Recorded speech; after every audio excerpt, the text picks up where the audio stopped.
Ions. Charged particles. Yes, very good. They are they are Negative or positive charged yes, particles. they are charged. They are charged particles. They are charged particles made up of made up of an atom or group of atoms. So, 3 points: group of atoms, an atom, and they are charged particles. So, these three things have to be taken into consideration. Is that clear? They are also we can define Yes. Yes, sir. an atom or group of atoms having some charge are called as ions. Is that clear? Now, so ions, there are two types. Two types.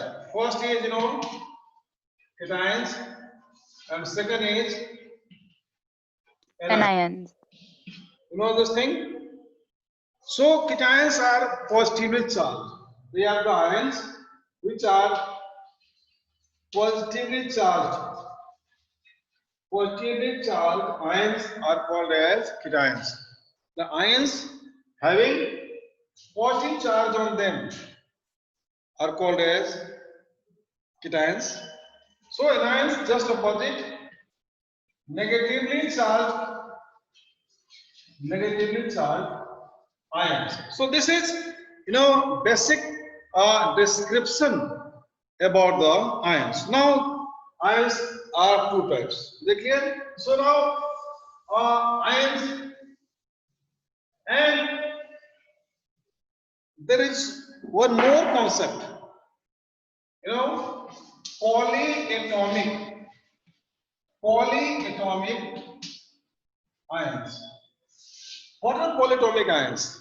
Anyone can answer? What are polyatomic ions? Sir, ions which have one charge. No. Try once again. Poly, sir, many charges. No, no. Yes, sir. Polyatomic. See, poly means Made many. up of different atoms. Better, the point is simple.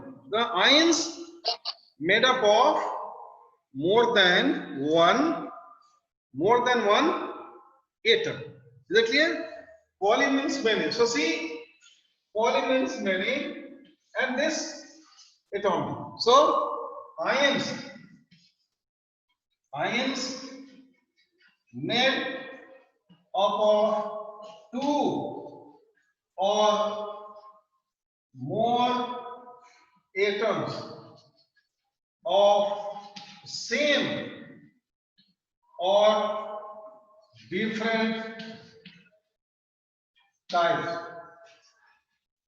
Is that clear? So they are made up of two or more atoms. So like here we have this OH. This is what? This is hydroxide ion. So this is hydroxide. This is hydroxide ion. O is oxygen is one element, one atom. Hydrogen is other one. Is it clear? Then this sulfate. Then this NS4 ammonium.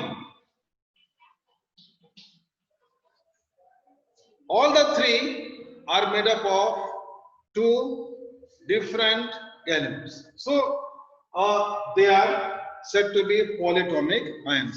Is that clear? They are polyatomic ions. Now clear, beta? Yes, sir. So Yes, now, sir. and see, you have to, now I'm going to explain how to write. So for this, it is criss cross method. Criss cross method is used to write down the formula. Crisscross like this. This is crisscross, just crossing. No? And so basically there are some points. So first point is write the name of molecule.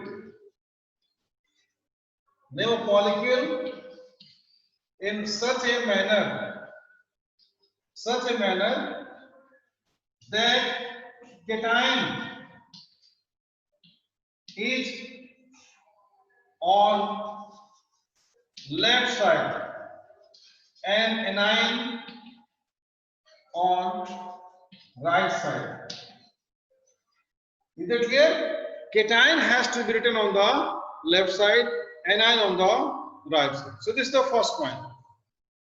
Like say sodium sulfate.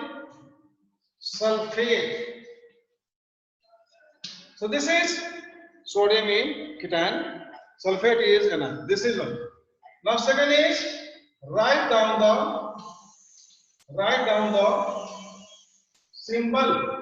Write down the symbol of ions.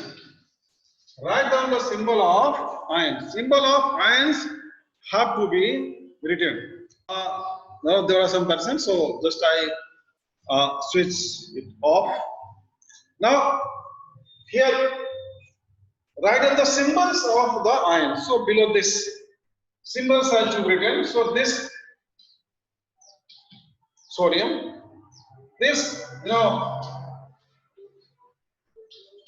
sulfate. This is the point. This is the second point. So below cation, we write the symbol of cation. Below anion, we write the symbol of anion. Is that clear? Now the third point. Third point is crisscross the charges. Crisscross the charges. Charges have to be crisscrossed or exchanged in such a manner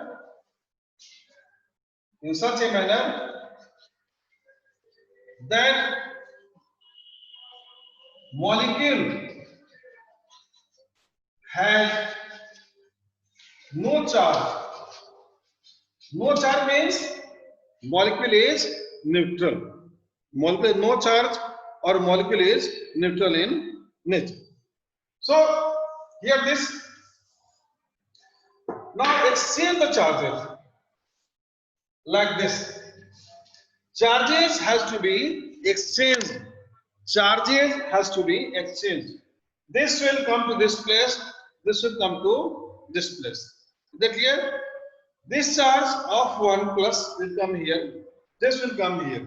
Because by doing this, what will be there? Na2SO4. Na2SO4. By doing this Na2SO4 will be the charge. This is the formula. This is the answer. Once again I am repeating. This sodium has +1. SO4 has 2 minus. So this will come to this place. This will come to this place. Because overall the molecule has no charge. Molecule must be neutral. And it is only possible. It is only possible when the number of cations and anions are same. So this is the way how to write down the formula. This is ammonium phosphate. This is ammonium phosphate. Now this I have written to apply rule 4. Rule 4 or convention 4. So according to this point, if any ion has more than one charge and it is polyatomic, more than one charge and it is polyatomic, and there is the difference in charges of the cations and anions, then the ion having more than one charge is enclosed in a small bracket.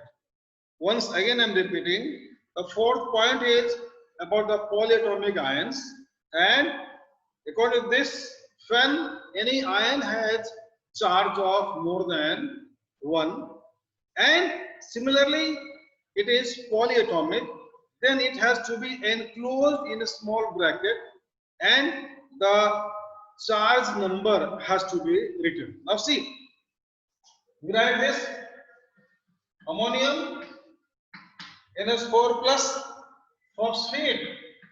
Phosphate is PO4 3 minus. Now we'll crisscross, so it will come to this place and this will come to this place. Now see, ammonium has charge of plus 1, phosphate has charge of 3 minus. It means here the charges are not similar. So actually we have to make the charges similar, and it is only possible when we multiply this ammonium by 3. So this has to be kept in small bracket, and this 3 will come here, and this PO4. So this is the ammonium phosphate. Is that clear? Yes, sir. Now see, this is another example: calcium carbonate. Calcium. So calcium, it will be Ca2 plus, and carbonate CO3 2 minus. Now see here, the charges are similar. It is 2 plus, it is 2 minus. So they will neutralize each other, and the formula will be CaCO3. So when the charges are similar, so they will be equal. 2 plus 2 minus, they are going to make it, neutral. So this overall, this molecule has 0 charge. So the charge has to be, balanced. Balancing of charge has to be there. Now, zinc chloride. Zinc chloride. Zinc Zn. Charge 2 plus. Chloride Cl minus. Chloride Cl minus. Is that clear? So when we crisscross, it will be what? ZnCl2. Here no bracket will be there. Because this chlorine is made up of an atom. Chlorine is an element. Is that clear?